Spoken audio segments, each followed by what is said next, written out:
This chapter is human environment, settlement, transport and communication. तो इसमें हम लोग इन तीन चीज़ के बारे में पढ़ेंगे. सेटलमेंट क्या होता है? बेसिकली अ क्लस्टर और अ ग्रुप ऑफ हाउसेज. एक जगह पे बहुत सारा हाउसेज हैं तो वो एक सेटलमेंट बन गया.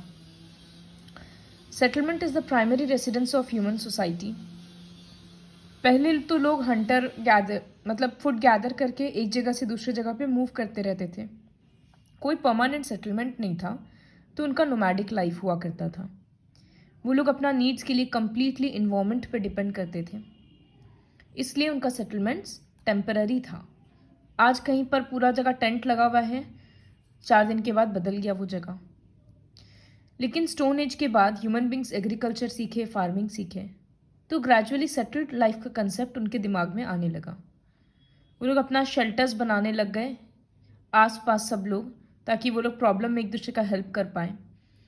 और रिवर्स के पास मोस्टली सेटल होना शुरू किए. तो पहले वो लोग अपना घर किससे बनाते थे? ब्रांचेस ऑफ ट्रीज और लीव्स वगैरह से. After the stone age settlements were occupied seasonally. Now human beings started changing their settlements with the change of season. मौसम के साथ साथ वो लोग बदलते रहते थे जगह. जैसे अगर विंटर सीजन आ गया तो वो लोग कहीं गर्म जगह देखकर अपना सेटलमेंट लगाते थे. रेनी सीजन में चेंज कर लेते थे इस तरह से. The number of settlements were more and clustered. मतलब आसपास बहुत सारा घर हुआ करता था. फिर फायर, आयरन और व्हील का डिस्कवरी सिविलाइजेशन के डेवलपमेंट के लिए एक बहुत बड़ा स्टेप था.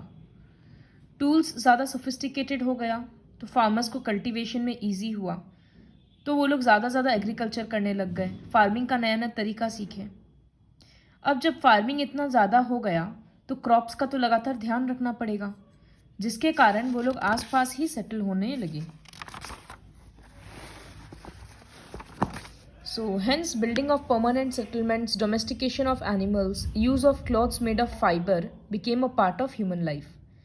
तो घर बनाना, एनिमल्स को पालना ताकि मीट का, मिल्क का डिमांड हो सके पूरा, और कपड़ा पहनने के लिए फाइबर, ये सब का ज़रूरत हो गया.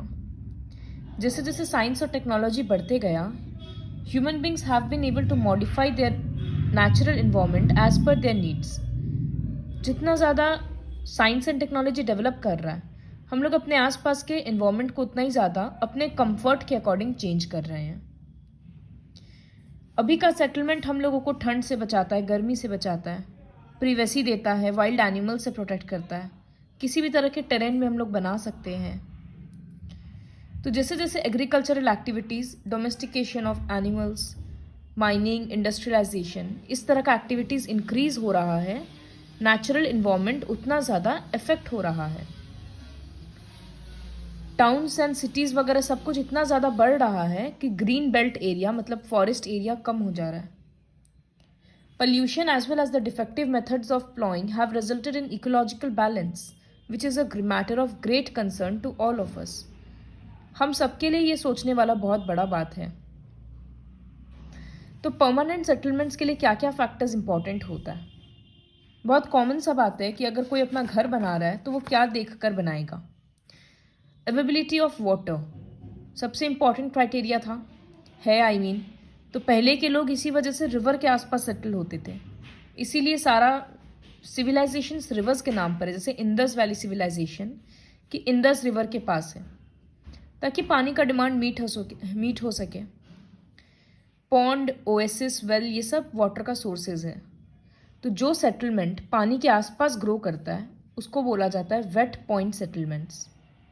जैसे डेजर्ट में ओएसिस के आसपास अगर पूरा घर वगैरह बसा हुआ है तो वेट पॉइंट सेटलमेंट बोलते हैं. फिर रिलीफ फीचर पे डिपेंड करता है, ज़मीन कैसा है उस पर डिपेंड करेगा. क्योंकि प्लेन्स में ट्रांसपोर्ट सिस्टम अच्छा होता है तो लोग ज़्यादा रहना चाहते हैं, क्योंकि एक जगह से दूसरी जगह ईजीली आना जाना होता है. तो ज़्यादा टाउन सिटीज़ नॉर्दर्न प्लेन्स में इंडिया में है. और हाईलैंड वगैरह में क्या होता है, ऊंचाई पर माउंटेन्स हो गया मोस्टली, कि ट्रांसपोर्टेशन का प्रॉब्लम बहुत होता है. तो जहाँ पर इस तरह का प्रॉब्लम होता है वहाँ पर पॉपुलेशन कम होता है, उसको बोला जाता है डिस्पर्स्ड सेटलमेंट्स. घर पास पास नहीं है क्योंकि सब लोग रहना नहीं चाहते ऐसे जगह पे. Third, special sites. कुछ कुछ साइट्स ऐसा होता है जहाँ पर घर बनता है क्योंकि वो जगह बहुत सुंदर है, जैसे हिल स्टेशंस वगैरह में, या फिर वहाँ पर टूरिस्ट एक्टिविटीज़ बहुत ज़्यादा है तो काम करने के लिए ऑप्शंस मिल जाता है, तो उसको बोला जाता है टूरिज्म बेस्ड टाउन्स, जैसे गोवा, शिमला, नैनीताल, ऊटी, ये सब। सो ये सारा फैक्टर्स एक दूसरे से रिलेटेड ही होता है। अगर टूरिस्ट वाले साइट में पानी नहीं मिलेगा तो फिर क्या फ़ायदा। तो ये सारा डिटरमाइन करता है कि परमानेंट सेटलमेंट होगा या नहीं होगा। So this was all about settlement. Next is transport. तो ट्रांसपोर्टेशन मतलब ये डेफिनेशन लिखा हुआ है, एक जगह से दूसरे जगह या तो लोगों का जाना या सामान का जाना। व्हील का इन्वेंशन के बाद सब कुछ बहुत ज़्यादा ईजी हो गया। ट्रांसपोर्टेशन का रोल एक कंट्री के डेवलपमेंट के लिए बहुत ज़रूरी है। कंट्री का इंफ्रास्ट्रक्चर और ट्रांसपोर्ट फैसिलिटीज़ कैसा है, इससे पता चलता है कि कंट्री कितना एडवांस्ड है।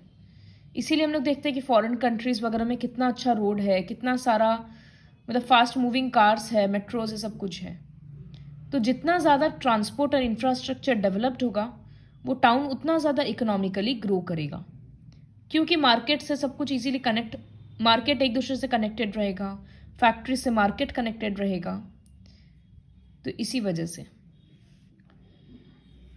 कुछ कुछ यहाँ पर है, जैसे कि ज़ायरे बेसिन, टुंड्रा रीजियन, ये सब में रिसोर्स बहुत है लेकिन डेवलप नहीं कर पा रहा है because of transport, lack of transport. अब जैसे Indo Gangetic plain of India, industrial region of Europe, ये सब में ट्रांसपोर्ट फैसिलिटीज़ बहुत अच्छा है, तो दूर दूर तक जाया जा सकता है, इस वजह से यहाँ का डेवलपमेंट बहुत ज़्यादा है। तो transportation is very helpful for the industrialisation of a place. Raw materials भी इजीली ट्रांसपोर्ट किया जा सकता है, फार्म से फैक्ट्रीज, फैक्ट्री से फार्म्स, इस तरह से, सॉरी फार्म्स टू फैक्ट्रीज, फिर फैक्ट्रीज से सामान मार्केट ले जाना, ये सब काम ईजी होगा तभी। मोड्स ऑफ ट्रांसपोर्टेशन ये ऑलरेडी पता है, roadways, railways, waterways, Airways and pipelines. So roadways shorter distances के लिए यूज़ होता है, डोर टू डोर सर्विस होता है, इसलिए अच्छा लगता है सबको। बहुत सारा फूड आइटम्स जैसे फ्रूट्स, वेजिटेबल्स, ये सब रोड से ही ट्रांसपोर्ट किया जाता है, ट्रक्स में भर भर के। रोड को कंस्ट्रक्ट करना और मेंटेन करना चीप होता है as compare to setting up railways या maintaining airports and everything. But दूर के लिए ये थोड़ा प्रॉब्लमेटिक है क्योंकि फिर वो एक्सपेंसिव पड़ता है। A well developed road transport system reduces the social, political and economic distances among the people of different cultural backgrounds. अच्छा रोड होता है दो शहर के बीच में तो भले ही 200 किलोमीटर हो लेकिन लोग बाई कार चले जाते हैं, क्योंकि आराम लगता है लोगों को, अपने घर से बैठे और सीधे दूसरे के घर में जाकर उतरे। तो इससे लोगों के बीच डिस्टेंस कम होता है अगर रोडवेज अच्छा होगा तो। रेलवेज को कंट्री का लाइफलाइन बोला जाता है क्योंकि large amount of goods and passengers एक बार में ट्रांसपोर्ट होता है ओवर लॉन्गर डिस्टेंसेस। तो एक इंडिया का नॉर्दर्न हिस्सा से साउदर्न इंडिया ये जाने के लिए कोई रोड का नहीं सोचता, हमेशा रेलवेज या एयरवेज ही प्रेफर करते हैं। और as long as the distances are difficult to travel by road, railways ही ज़्यादा कंफर्टेबल और लेस एक्सपेंसिव रहता है। पहले तो रेलवेज स्टीम पे चलता था, लेकिन इलेक्ट्रिफिकेशन ऑफ रेलवेज, जब से रेलवे इलेक्ट्रिसिटी पे चला है तो पॉल्यूशन कम हो गया और लार्ज नंबर ऑफ पैसेंजर्स एक जगह से दूसरी जगह पे जा सकते हैं। टेक्नोलॉजी जिस हिसाब से बढ़ते जा रहा है तो फास्ट ट्रेन्स भी आ रहा है, जैसे राजधानी, शताब्दी, इस तरह से। वाटरवेज ट्रांसपोर्टेशन चीप है, जैसे हैवी और बल्कि गुड्स को ट्रांसपोर्ट करना हो तो वाटरवेज चीप है। जैसे जो फॉरेन कंट्री से मशीन्स आता है वो सब वाटरवेज में ही आता है। तो waterways are very beneficial for those countries which are located near the river banks. जैसे इंडिया में पूरा इतना सारा पोर्ट्स है तो इंडिया के लिए वाटरवेज बहुत अच्छा है कि मशीन्स मंगाना, हैवी सामान भेजना, ये सब में प्रॉब्लम नहीं होता है। इसको फ्लोटिंग टाउन्स बोलते हैं क्योंकि आजकल इतना बड़ा बड़ा शिप्स होता है कि वो एक बार में 100, 200, 1000 लोगों को ट्रांसपोर्ट कर देता है, इतना इतना सामान ट्रांसपोर्ट करता है। तो एक टाउन के बराबर लोगों को और सामान को वो ट्रांसपोर्ट करता है, तो इसलिए मॉडर्न शिप्स को फ्लोटिंग टाउन्स बोला जाता है।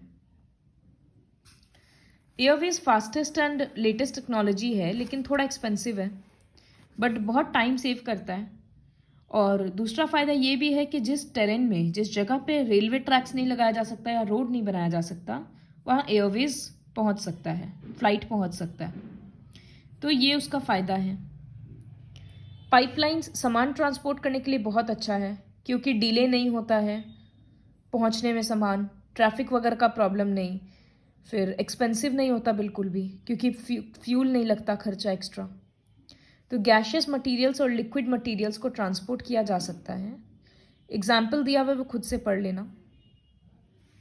Next is communication. कम्युनिकेशन मतलब आइडियाज़ एक्सचेंज करना, अपना व्यूज़ एक्सचेंज करना from one person to another. Personal level पे भी होता है और मास लेवल पे भी। Communication networks have become very important for exchanging knowledge and ideas which in turn contribute to the development of economy या economic development. तो communication network अच्छा होना बहुत ज़रूरी है। कितना सारा इंपॉर्टेंट काम है जो ऑनलाइन ही हो जाता है, या मीटिंग्स वगैरह होता है जो ऑनलाइन हो जाता है। तो कम्युनिकेशन बहुत इसलिए इम्पॉर्टेंट है, इससे यूनिटी इंक्रीज़ होता है। अब फ्लड्स, ड्रॉट, ये सब के टाइम पे जो कैलामिटी होता है, मतलब ये कैलामिटीज़ के टाइम पे कम्युनिकेशन मतलब टीवी और रेडियो के थ्रू पूरे कंट्री को इन्फॉर्मेशन मिलता है। तो people feel sorry for those who are surviving flood and everything, इसलिए लोग इतना इतना कंट्रीब्यूट भी करते हैं। तो कंट्री का एक न्यूज़ ये सब तक पहुंचाता है। In olden times pigeons were used to send messages, फिर पोस्ट सर्विस, टेलीग्राफ, न्यूज़पेपर, ये सब हुआ। लेकिन अब इलेक्ट्रॉनिक मीडिया कुछ ज़्यादा ही कॉमन हो गया है।